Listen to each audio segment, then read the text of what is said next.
Hello everybody, thank you for joining me again. In this video we are going to be welding up a 8-inch elbow with a butt weld, and I'm going to throw some music in with a little bit of talking just to mix things up a little bit. Hope you enjoy the video.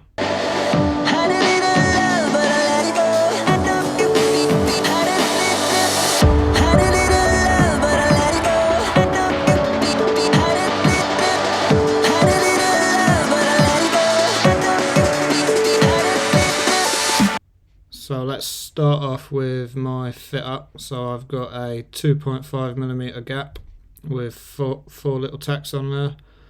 I've got my normal bevel, which is about 37.5 degrees on both pieces of the pipes, on the elbow and the pipe itself. I've also got a slight little landing on the prep because I like to, when I'm welding a bit of 8-inch like this, I like to really run it in hot, so I weld at around 170 to 180 amps. And with that, it's very simple. You are just touching the side of the root opening, and you're just laying the wire down a little bit and just giving it a slight little push, keeping it inside the pool all the time. And you're not actually walking at the minute, you're literally wiggling from side to side, and you do get a really nice finish. You can weld with your amps a little bit higher if you gave yourself a little bit more of a landing. I've done it before at about 200 amps just to see if I could do it, and it does work, but you do get a little bit too much of a root and it does start to get a little bit more uncontrollable. It's doable, but anything over 200 you're going to really struggle to keep it there unless you've got a tighter gap or a bit more of a landing there, just to try and control that heat and take a bit of it away really. Life goes up and it goes down. Life goes up and it goes down. Life goes up and it goes down. Life goes up and it goes down.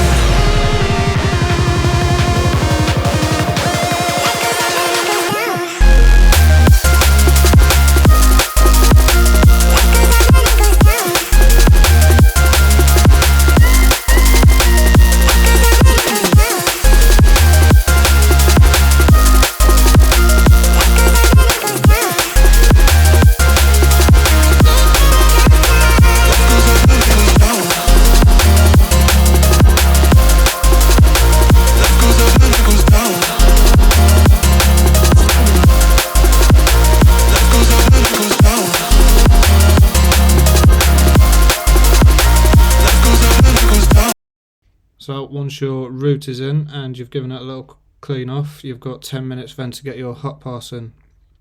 Anything over that, it's no longer a hot pass because it's cooled down too much, so it's not actually a hot pass. A lot of people think you have to turn your amps up for a hot pass, but that's completely wrong. It's the heat of the material that you're welding. As long as it's hot enough within the weldable range, then that is classed as a hot pass, not your amperage. I never usually turn my amps up or down. I use the same amps throughout. I do get the odd occasion where it is a little bit hot, where I might have run the root in a little bit too hot, and I might turn it down just a little bit and maybe give it like a 5-minute cool down period, but always welding it up within them 10 minutes. And because I don't actually turn my amps up or down when I'm doing my hot pass, I will be using 180 amps doing this run with a 3.2 filler rod. That's in millimeters, obviously. And they are Bowler EMK6s. They are a ER70 S6 rod. They're absolutely brilliant. I've never used anything that's as good as these, to be quite honest with you, and I've used quite a lot of rods. They just take the heat really well. They don't just melt away as soon as they see a little bit of light. Keep them in the pool. They're really, really good. Keep their strength so you can apply a bit of pressure.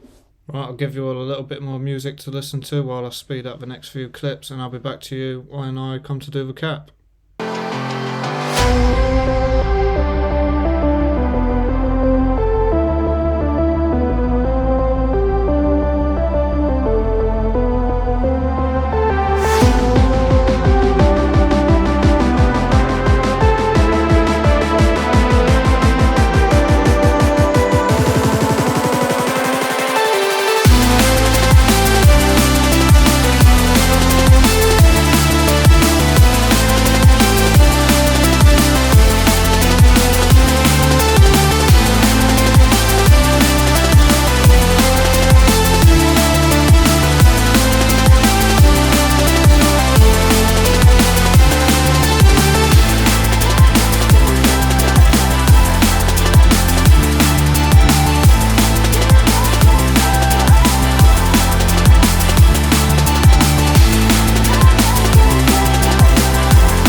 As you can see here, it's all filled up. It's sitting just a little bit proud, but still a cap that needs to go on it. For the cap, so I actually turned it down 5 amps. So I was welding at 175 amps. It was just because I wasn't letting this bit of pipe cool down, and I thought for a nice cap, a little bit less amperage would have been nice. I didn't want to go too mad, which is why I only turned it down 5 amps, and it worked out really nice. And again, I'm just using a 3.2 filler material, the same rods as before. I did actually pull out my tungsten a little bit more for this as well, by an extra like 2 or 3 millimeters. It just gives you that extra little bit of a weave, just a wider pass that you did on the earlier run. It makes it really easy to do that without having to go and do. So that pretty much wraps up this video. I'm going to leave you with some arc shots that I finally managed to get for you. And yes, it was a pain having to strap my phone to an old welding helmet lens, which I had to pull out of one. But it's working okay. It could be a little bit better, but we'll get there. If there's any other videos you'd like me to try and do, or anything, other types of welding or anything like that, let me know in the comments and I'll do my best to get back to it. Before we go though, I did almost forget, the winner of the Stabila bits and pieces was actually Dodge_DC3_ENG. Thank you very much for joining. And if you contact me on Instagram, I will get your address and we'll send those pieces out to you. So thank you for getting involved, and everybody else who got involved. So I'll just leave the rest of the video to play itself through. Don't forget, if you liked it, give this video a like and subscribe to my channel. It would be brilliant. We'll see you next time. Thank you very much. Look on my face.